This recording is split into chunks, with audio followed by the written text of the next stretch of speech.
Hi everyone, Allison here. I'm going to talk about French language variation within the country of France. So when we talk about dialects in French, it's a little difficult because they have the word dialect, which does not exactly translate word for word. So we can talk about langue, which means language, and that means that they have a written system, they have a literature. It's the most prestigious term, and they use the phrase le bon usage, which literally means good usage. So when you use that term, it gives you a sense of the best usage. It's like, oh, I'm doing it right. But when you use the term dialect, that implies there's no written system, there's no literature. They often use it to refer to languages of the Third World or languages used in their African colonies. The most negative term is patois. And they use this to refer to highly localized vernaculars. So they're not going to use this when they're referring to anything that we would call a language. There's a very negative connotation when we use the word patois. And I found this great quote in one of the articles that I read, and it goes, "The ideology of the standard is particularly strong in France, so that school children are taught to see these, quote, dialects as inferior varieties of French replete with errors, and this is confirmed by their experiences in certain formal situations." And the issue is that people who speak these dialects are most comfortable using their dialects in intimate family and friends situations. It's not comfortable to use standard French. It doesn't feel natural to use standard French in intimate situations. So it's a complex situation for people who speak these two different dialects or multiple dialects they feel a torn between them, I suppose. And the standardization of French really began in the Middle Ages, when they started to choose French over Latin. They started to standardize the written system. They started the patoisization of the other Romance languages. They started to kind of downgrade it, I suppose you would call it in English. In 1635, the Académie Française was founded in Paris, and that's the body that decides what words can be French.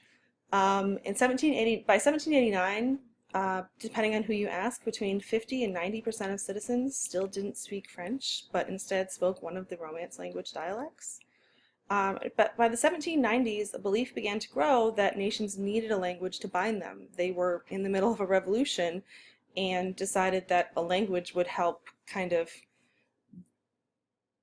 bind everybody together, keep everyone together.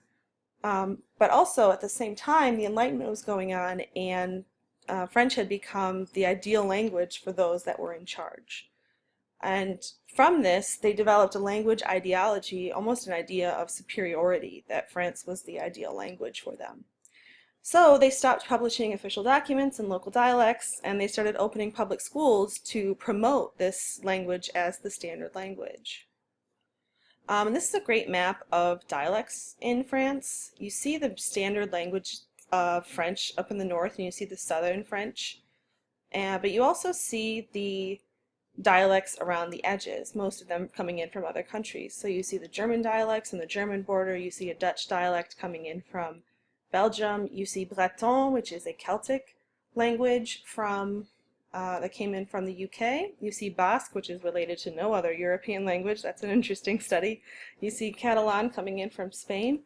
So you see a lot of other languages, and then when you see on this map, you see the northern languages broken down even further into dialects. Picard is one that I'll speak about in just a moment, and the other ones are even disappearing even further. If you look further into Normand, it's actually, some of them are quite shocking to see how few speakers you have of Normand.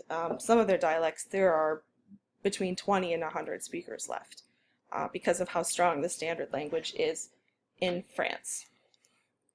And the views of the L'Occitan, the languages in the south, are really quite interesting. The phrase avoir l'accent literally means to have an accent, but when you use that phrase in French, you are saying that a person has a southern accent. When you use that phrase in French, you're just saying, hey, that person has a southern accent.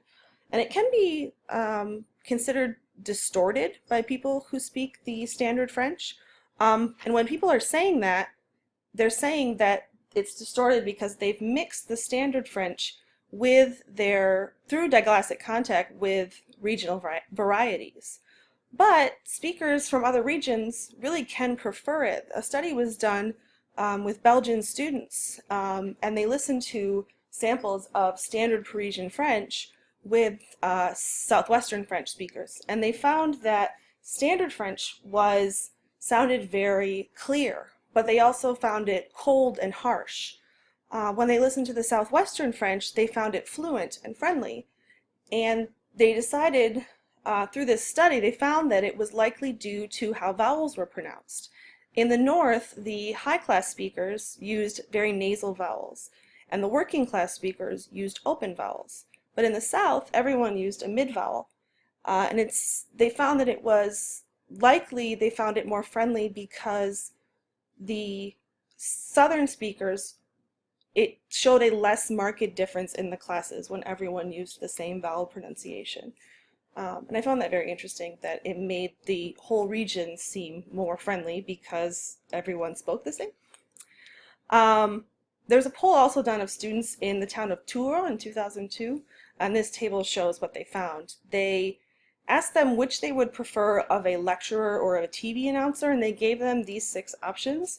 And standard French was the most preferred, followed by Southern French as well, and then followed by Parisian working class, Alsatian French, which is on the German border, then followed by the working class French found in the suburbs, and then at the very bottom with a tiny percentage preferring the rural northern French, which is what some consider a dialect, some consider a completely different language, that was preferred by very few people. But standard French is very highly preferred by these students in this poll in Tours. And this language in the north of France is called Picard. It is not recognized by the French government. It's spoken in this northern region of France as well as in the southern portion of Belgium. There are about 700,000 speakers of this language. And there's this great quote that it is an idiom on the way to a language. It's been around since the Middle Ages. There are written documents of it from the Middle Ages. Today it's not taught, it's not written except for some dictionaries to help people speak it from French to the Picard, but there's no real study of it anywhere. I found some record of it at a university in Indiana, but it's primarily spoken between family members, but not a lot of study done of it. The most popular French movie of all time is based on the misunderstanding between this language and French, and I'll play you just a few seconds of that here. Ça va là? Votre mâchoire, vous êtes blessé là? Hein? Vous avez mal quand vous parlez là, non? Oh, votre mâchoire, ça va là? Non, j'ai rien du tout. Moi, je vous assure, vous vous exprimez d'une façon très très particulière. Hein? Parce que je parle style, c'est ça? So you can see this new man has moved to town and he doesn't understand him because his pronunciation is just too far off. They can still communicate, but his pronunciation is just too far gone, essentially. So an easy word to use is merci. So in French, we would say merci. In Picard, they would say merci. So it's just differences that some words are very different, some words are just a little bit off, so it makes it difficult to understand. I found a great dissertation written entirely in French that's almost 300 pages, so I haven't gotten through it, but if anyone is interested in looking more into this language, that is quite a sticking point and very interesting and quite looked down upon in France. There's a dissertation link right here at the bottom.